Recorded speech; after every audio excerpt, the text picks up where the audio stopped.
นี่เป็นผู้มีโชคกับของพระเรือเพื่อให้เราได้เงียให้สามนั้นเต็มบางทางมาอัน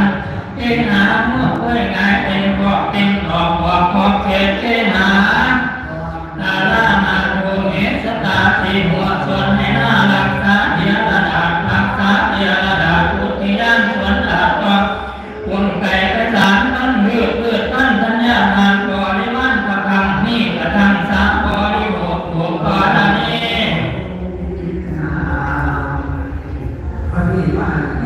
ถูกกรณีบางมารีบุตรจังอาบน้ำพื้นที่ดาสวนดอกมาลาสวนปลูกป่า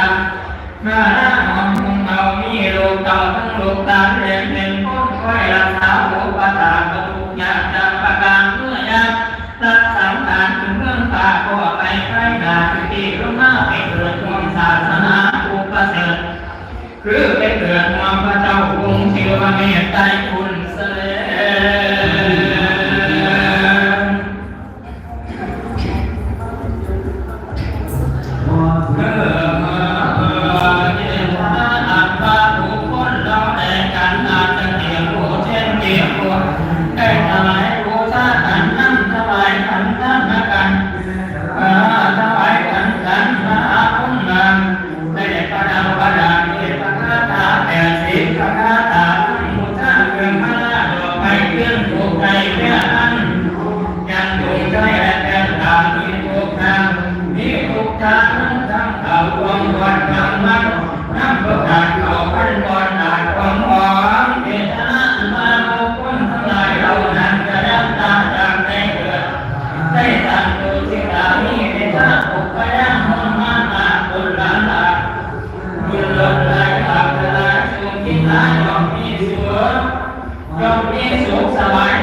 นับ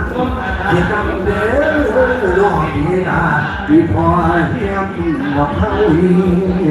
ทั้งมันดาของคอยทั้งน้องสาวคนงามมาไล่ลางไก่ห่างโอ้ยทีละวัดได้ก่อสร้างกองบุญนั่นสิทรงหาที่ส่งไปหาเจ้ามารับเอาเทแม่พอลบบุรีบุญไงเอ๋ยแม่ท่องใจบุญไงเอ๋ยนั่งประสบบุญไงเอ๋ยมารับเอาแท้แม่ธีรวัตร